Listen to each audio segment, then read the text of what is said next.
Hello there, YouTubers. Very long-term viewers may remember this one. This is the studio standard by Fisher model DAC-205 CD changer. And this was featured in the very first video I ever uploaded to YouTube back in the summer of 2008, a stereo system from a recycling place. The recycling place was the term that I used for the dump back then. Well, that video is no longer up on YouTube, very unfortunately. I had to take it down due to copyright issues. But let's just take a look at what I had to say about this CD player back then.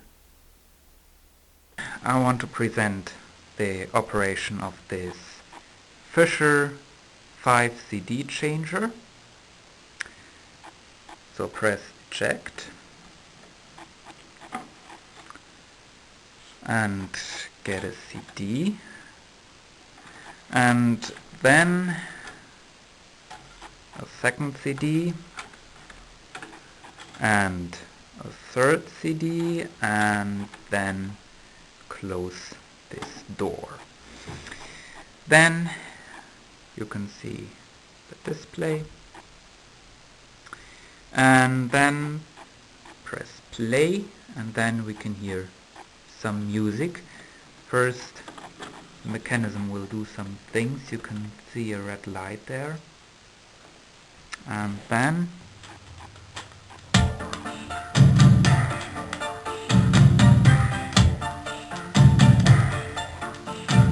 now I want to listen to the third CD, so you can see how the mechanism operates. So press 3 and then play, and then you can see the CD disappears, and then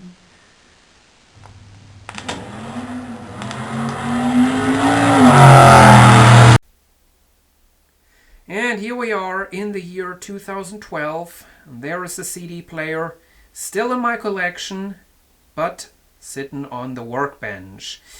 It indeed needed some work, and what was going on? Rather simple thing, basically. Two belts, stretched belts. One right there, and one hiding down there. You might be able to make that out if I try to shine a little bit of light on there. There it is, down in there. Well, I replaced those two belts. The one down there was a little bit tricky because it's very hard to reach.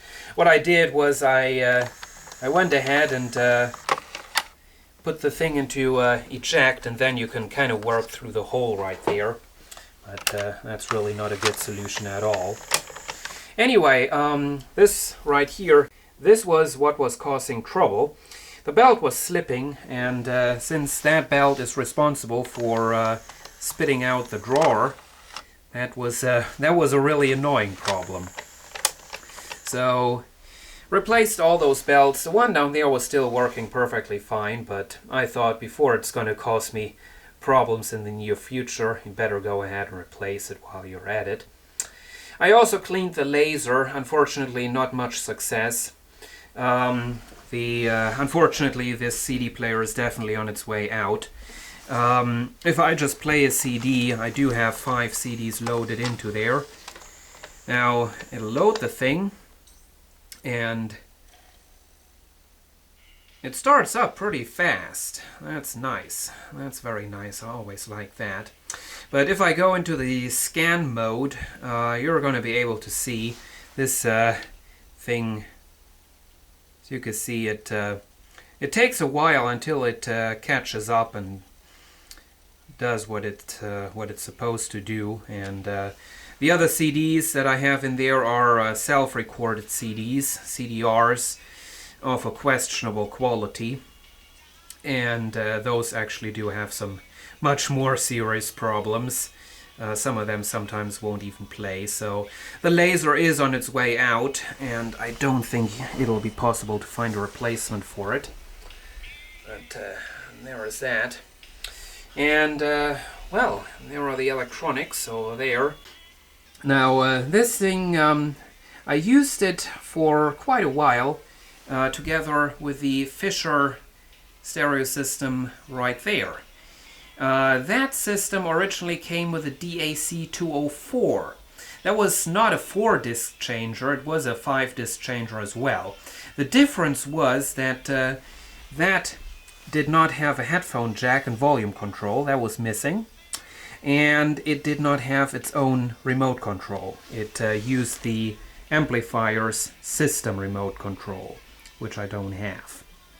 Well, that thing basically had the exact same problems as this one, with the one big difference that back then I didn't felt like replacing belts, especially the one deep down in there, so I just threw out the thing and, you know, parted it out. I do have this thing left, and I am actually going to take it over tonight and bring it into the main stereo system, replace the crappy Pioneer PD-201 CD player that I have in there at the moment. I'm going to have a CD changer because the advantage of these things is you load a bunch of CDs in there, you then go into, if I can just find it, random play and repeat. I guess you can combine these functions.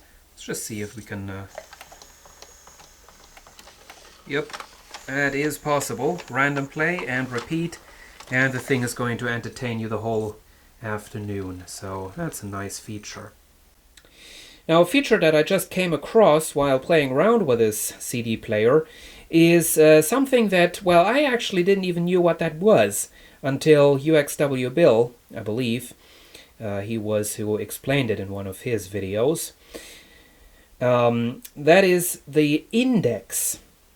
Now, a CD is usually split into tracks. But they also implemented a feature where you can split the tracks and put different index numbers. Now that feature is no longer being used, and I don't think it ever was really used, because I certainly never came across a CD that had index numbers, and I do own quite a few older ones, so yeah, but anyway, as you can see, this CD player in the display, and we'll have to go ahead and focus on that manually, so be patient. There we go, that was quick. As you can see, we not only have the disc number, track number, we also have the index number, and then the usual minutes and seconds counter, which back then, by the way, was not really too much of a common feature. As a matter of fact, this one even has a display button to show remaining time and some such disk remaining time. Anyway, and this, well, it does not really seem to... Well, there it is, index. So we go into index, gives us a little number, 0, and then we can go ahead and use the numbers to select an index. Now obviously that's not going to work because this CD does not have index numbers, and I have to know it because it is a homemade CD, self-recorded CD. But, oh, interesting feature. Oh, as you can see, it already noticed that there is no index and went back to where it was. So that's another feature that this CD player has. Fisher Model DAC-205 CD player. Thanks for watching.